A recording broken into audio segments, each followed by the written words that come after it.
and subhuman creatures. Something's gotta stop the flow.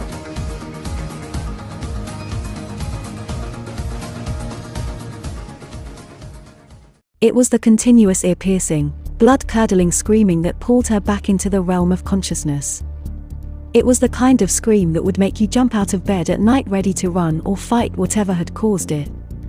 Dani did not jump up, nor did her awakening happen quickly.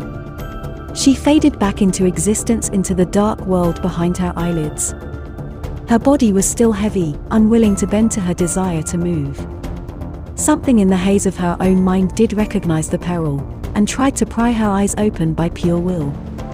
Bright blurry light filtered in, her eyes still not focused enough to gather the details. She tried to shake the blur away, but stopped when a sharp pain throughout her head caused her to grit her teeth. Instead, she sat still, allowing her eyes to rest a moment while she took in information with her other senses. The first thing she noticed was the subtle mix of several different perfumes alongside the overly clean smell reminiscent of a hospital. She heard whimpering and sobbing of several women off to her right. The screaming had stopped, a fact that brought her little comfort. She felt the dull ache of her back as metal bars dug in, and her hands rested on a cold tile floor. She tried to pry her eyes open again. It was still blurry, but she was starting to be able to make out some details. She could see the bars in front of her as well, between them the blurred semblance of bright white walls. There was a greyish counter with various objects she couldn't yet make out. A bright manila blob caught her eyes. A slight wave of relief washed over her. Perhaps not all was lost after all. She rolled her head to the right, away from the bright light and into the darker corner. The images came into focus a lot quicker, which gave her a look at the women huddled there. They were of all shapes and sizes ranging in age from their teens to mid-20s. Only one of them showed any sign of pregnancy, the oldest looking one sitting directly in the corner of the cage. Despite the woman's condition, she comforted another girl that couldn't be a day older than 16 that was sobbing in her shoulder. Her makeup ran down her face in streaks, but that was the only sign of distress she wore. Dani blinked a few times and glanced out the corner of her left eye to test if she could handle the light. She could now make out various instruments lining the counter that marked the room they were imprisoned in a lab. She turned her head slightly to confirm the manila blob was what she had expected. That was her folder filled with images, documents, and files. If she could only get to it, everything would be worth it. As she worked movement back into her limbs, a metal door on the right side of the room opened up, allowing two men in blood-splattered lab coats to enter. One pulled out a key, unlocked the cage, and opened it. The other reached in and grabbed the young sobbing woman and pulled her away from the elder one. The elder woman tried to hold on and pull her away, but she slid across the tile as she pleaded to let the girl go. The girl herself screamed and kicked as she grabbed onto everything she could. The pleas and fighting failed to have any effect on the man. His face remained placid and emotionless through the whole ordeal. The older woman glanced over at Dani with expectant eyes. A pang of guilt ran through her as she made eye contact with the woman. In her current state, there was little she could do against two grown men. Even if she was in full health, she might be able to conjure a spell or two to take them out, but there were surely others nearby. Besides, her main task was to get that folder. She couldn't do anything that might jeopardize that. She looked back at the woman and frowned slightly. The woman must have read the message in her expression, because she tried to crawl to the cage door before the man absent-mindedly slammed the door. As the pregnant woman crawled back to her corner, she gave Dani an accusing glare. Dani ignored the woman and moved into a crouch since there was no standing room. All of the movement caused sharp pains in her head, but she knew she had to move quickly if she wanted to get out. She moved to the door of the cage and rattled it, but it wouldn't budge. A scan of the room showed two doors. On the right was the large metal door the two men had come from originally, and where they brought the young woman. It had a small window, but it was so opaque from abrasions she couldn't see anything through it from her angle. On the left side was a normal-looking solid wooden door with no windows on it at all. The manila folder was in the middle of both, but slightly closer to the metal door. A quick glance at the other girls showed they were watching her curiously. Even the obviously pregnant one stopped glaring at her for a moment. She sat back on the ground and scooted to the spot where she woke up. Just as she leaned back against the wall, the screaming began again. The tears streaming down the girl's face came unbidden to her mind. Her heart sunk to her stomach, and she wiped the corners of her eyes before anything could escape. She went over her plan again to try to tune out the screams as she worked to relax her body against the wall. It wasn't until the screaming stopped that everything came together. She watched the metal door intensely as silence hung in the air. Even the whimpering of the other occupants ceased. Only supreme willpower stopped her from jumping as the metal door burst open. The two men came over to the cage. One pulled out a key, unlocked the cage, and opened it. The other reached in and grabbed the obviously pregnant woman. The woman fought and pulled. She grabbed the bar on the side of the cage to anchor her. The man tried to pull her away, but she held on tight. The other man walked over and began to pry her fingers from the bar. The woman looked at Danny with desperately pleading eyes, but Danny didn't react. Despair set in the woman's eyes. She let go and didn't bother to fight as they led her to the metal door. As soon as they let go of the cage door, Danny burst into action. She jumped up and thrust out her right foot to catch the door before it closed. This time the door flew back and slammed into the ball of her foot. A sharp pain that jolted up her leg followed a crunch. She gritted her teeth against the pain for a moment. Then she slid close to the cage door until she could push it open further with her hand. As she shuffled out of the cage, she used the door to pull herself up and held her now throbbing foot in the air. She tried to hop on one foot over to the counter while still holding the cage door. Instead, she hopped forward, almost falling. She managed to reach the counter, but the sudden clang of metal caused her to jump. Save the many, not the few, she told herself as she let out a deep breath, before unwinding a string securing the folder.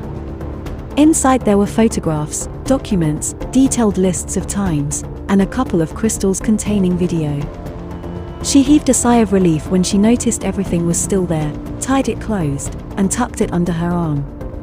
She wasn't going to get far on one foot, so she gingerly put weight on the other. Satisfied when she found a position that was bearable enough that she could limp along at a good pace, she limped over to the wooden door. As she reached for the handle, it turned on its own accord. She hopped backward, inadvertently putting more weight on her right foot than she should have, and almost collapsed to the ground. The door opened, revealing a hulking beast of a man who took up most of the doorway. His crimson-stained wife-beater hung off his body in strips, revealing deep gouges in his own flesh. The gouges were neither healed over, nor bleeding. In fact, the stains on his shirt were in all of the wrong places. He emanated a heavy hot feeling, as if the air around him was melting. It dug deep into her soul, and pulled out an intrinsic primitive terror. The kind lost to those civilized by the modern world. The terror of a prey staring down its natural predator. Most who stared down a demon would either find themselves unable to move, or uncontrollably break down, fleeing recklessly. Danny, however, was trained to fight against this feeling. She had never felt it quite this strong before, but it was familiar enough to keep composure. Composure enough to come up with a plan anyways. The demon reached to his belt where he sheathed a wide array of knives, pulling out a large butcher knife. He began to slowly walk forward with a manic grin on his carved-up face. She looked around him and calculated the chances of her getting past. They weren't good. Her eyes scanned the room for anything that would help. There were various implements on the counter, scalpels, saws, and drills. Judging by his body, she doubted any of them would help much. Then she saw it. On the table was her mage gun. She reached out with her mind. It was still loaded with a firebolt spell she placed in it before she was captured. She fluidly snatched the gun off the counter, pointed it at the demon, and pulled the trigger. A red bullet fired from the gun that immediately exploded into a bolt of flame.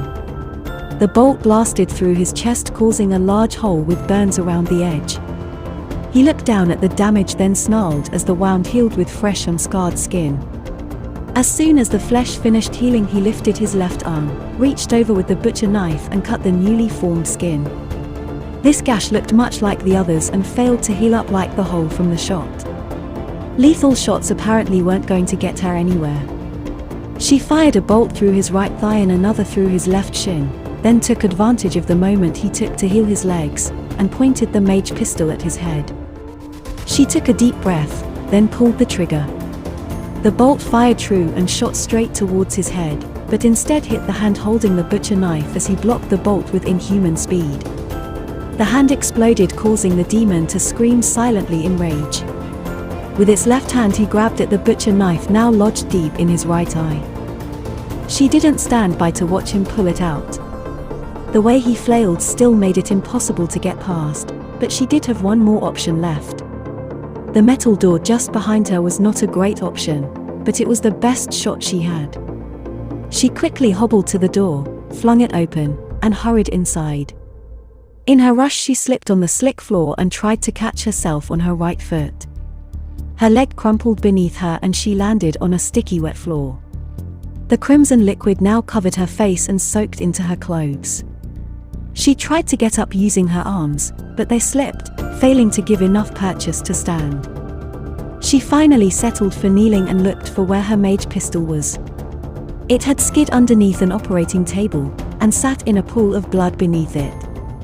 Directly to the right of the table was a pair of boots peeking out from under once white robes. She followed the robes up to see cold black eyes staring down at her through a pair of spectacles. The rest of the face and head was covered by a surgical mask and cap respectively. In his blue-gloved left hand he held a small lump of flesh in the vague form of a human. The woman she had seen dragged into this room only moments ago lay on the operating table bereft of clothing, arms and legs strapped down. Her once accusing eyes now stared blankly at Danny with a permanent expression of agony. A sudden splash broke her from her trance, and out of the corner of her eye she noticed a figure in blue scrubs approaching from the side, blue-gloved hand clutching a scalpel. When he reached her he roughly grabbed her by the armpit, and tried to pick her up onto her feet. She took a deep breath to focus, then began to form a spell inside of her. It was a rush job considering the situation, and she didn't want it to go off while she held it. She activated the spell in her hand. The blood on it began to bubble and steam. She grabbed onto the man that was holding her. He screamed in pain and let her drop to the ground again as sharp pain slid across the left side of her face. Half her vision went black and she felt a fresh trickle down her cheek, and heard a drip as her own blood joined what covered the tiles. She gripped the spot where her eye once was and screamed out loud. "Stay your hand," a calm, dignified voice said. "There's no use killing her just yet. We may be able to make use of her. Laceration, please restrain her for me." Massive hands lifted her up in the air from behind, holding her with a vice-like grip. They were cold as steel on a winter day but produced a burning heat under her skin. She knew struggle was of no use when she saw large fingers covered in tiny gashes. She hung helplessly in the air as she watched two men in scrubs remove the woman from the table, her face holding a prophecy of Danny's near future. As soon as they were done moving the corpse, the robed man pointed to the metal tray where he placed the fetus. "Take this to the lab and have them extract anything useful. Then take the rest to the others so they can do whatever it is they do with these." The man she burned nodded, picking up the fetus, and walked past where she was being held.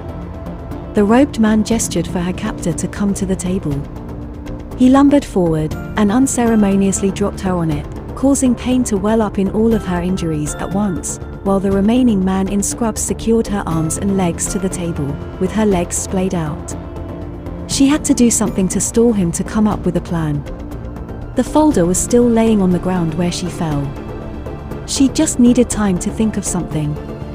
She forced herself to pick her head up and look at the robed man with her only remaining eye and said, "The tower already knows everything, Blackmore. Your time is up." "Oh, is it, Miss Vanera? By everything do you mean that little message you sent on your tone? Lord Blackmore is behind it all." "Hardly incriminating evidence," he said, looking down on her with an amused expression in his eyes. I send that and immediately go missing. What is everyone going to think? She forced a cocky smirk on her lips. Now Miss Vanera, do you really think the tower will risk making a power play over circumstantial evidence like that? He said, then paused, looking down where she had fallen. What you have in that folder, however? You. Grab that folder off of the ground and bring it to immolation. He'll know what to do with it. Danny's heart sank further as she heard footsteps move to the spot where the folder fell. She needed to stall him further. My source told me there was more where that came from. The tower won't stop looking, they'll find it, she said. Your source had a major medical problem that required an immediate operation. I'm afraid he didn't make it.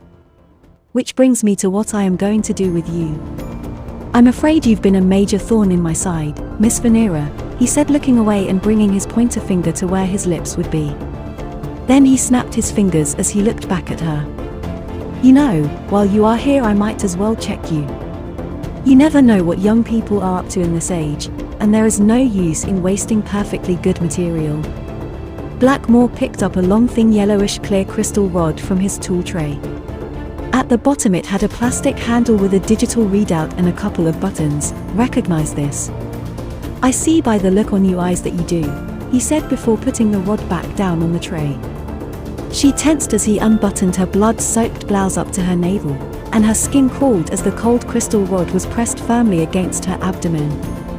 He brought the rod back up to his face, and pulled down his surgical mask with his other hand, revealing a neatly trimmed salt and pepper beard, while studying the now glowing bright green digital readout. After he peered down his nose at it for what seemed like forever, he turned to her with his lips twisting into a cruel smile. Well, Miss Vanera, it seems congratulations are in order.